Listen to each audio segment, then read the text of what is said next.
এসেছো তুমি? সেই কখন থেকে বসে আছি। বাজার এনেছো? মেয়েটা সেই কখন থেকে জিজ্ঞেস করছে। বাবা কি ইফতারের জন্য জিলাপি আনবে নাকি খেজুর আনবে? এগুলো কি? ডাল কই? চিনি কই? তেল কই? কাল রোজা, সেহরিতে কি দিয়ে ভাত খাবো? আর ইফতারিতে মেয়েটাকে কি দেব? শুধু মুড়ি চিবিয়ে রোজা ভাঙবে? আমি কি করব বলো তো জরিনা?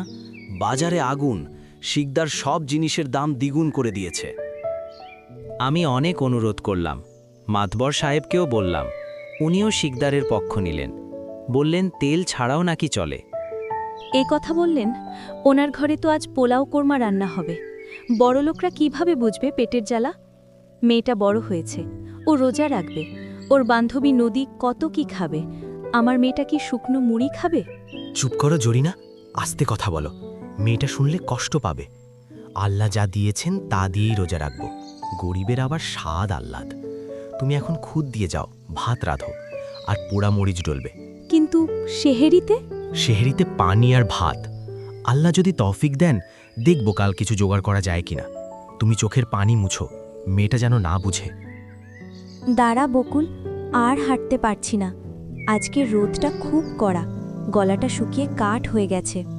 আর একটু সাহস কর নদী, রোজা রেখে গরমে হাঁটলে সওয়াব বেশি হয়। তোর তো অভ্যাস নেই, তাই কষ্ট হচ্ছে। বাবা বলেছিল গাড়ি পাঠাবে না, হাঁটার অভ্যাস করতে।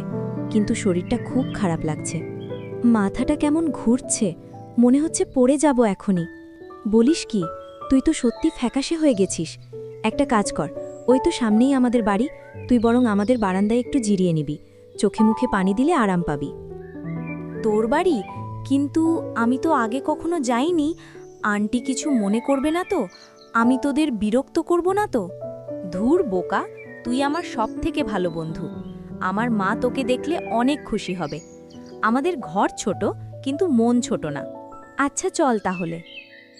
কিরে মা, নদী, মুখটা অমন দেখাচ্ছে কেন?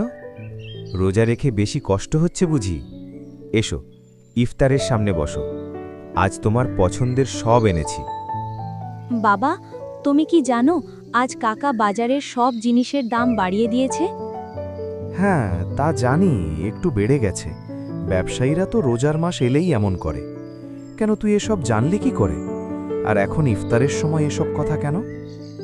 দাম বেড়েছে বলে তোমার তো খেতে কষ্ট হয়নি। তুমি থলে ভরে বাজারে এনেছো, কিন্তু আমার বেস্ট ফ্রেন্ড বকুলের বাবা আজ ইফতারের জন্য একটু চিনি, তেল, ডাল কিছুই কিনতে পারিনি।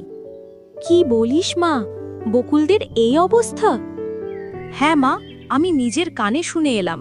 ওরা আজ শুধু খুদের জাও ভাত আর পোড়া মরিচ দিয়ে ইফতার করবে।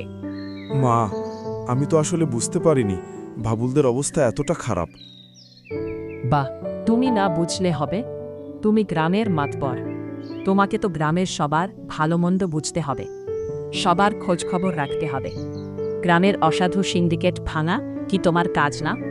ওরা না খেয়ে থাকবে আর আমি এখানে টেবিলে বসে এত কিছু খাবো?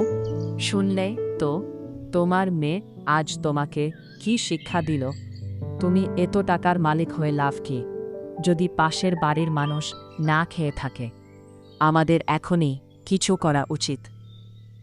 তুমি ঠিক বলেছ সালমা, আমার মেয়ে আজ আমার চোখ খুলে দিয়েছে। সালমা, আর দেরি করো না, বড় বড় টিফিন ক্যারিয়ার বের করো। সব খাবার, বিরিয়ানি, ফল, চপ, বেগুনি, মুড়ি, ছোলা সব প্যাক করো। আমরা আজ বকুলদের বাড়িতে ইফতার করব। আর মন্টুকে বলো চাল, ডাল আর চিনির বস্তা বের করতে। আজ থেকে এই গ্রামে কেউ না খেয়ে থাকবে না। আমি সবার মাঝে এগুলো বিলিয়ে দিব। আমি আমার ভুলের প্রায়শ্চিত্ত করব। তারপর বকুল, নদী আর তাদের বাবা মা সবাই মিলেমিশে একসাথে ইফতার করে। বকুলের পরিবারে আর কোনো অভাব থাকে না। মাতবর সাহেবও তার ভুল বুঝতে পারে আর গ্রামের সব লোকের পাশে দাঁড়ানোর প্রতিশ্রুতি মেনে চলেন। গল্পটি কেমন লাগলো অবশ্যই জানাবেন। ভালো লাগলে নিয়মিত এমন সুন্দর গল্প পেতে সাবস্ক্রাইব করে আমাদের চ্যানেলের সাথেই থাকুন।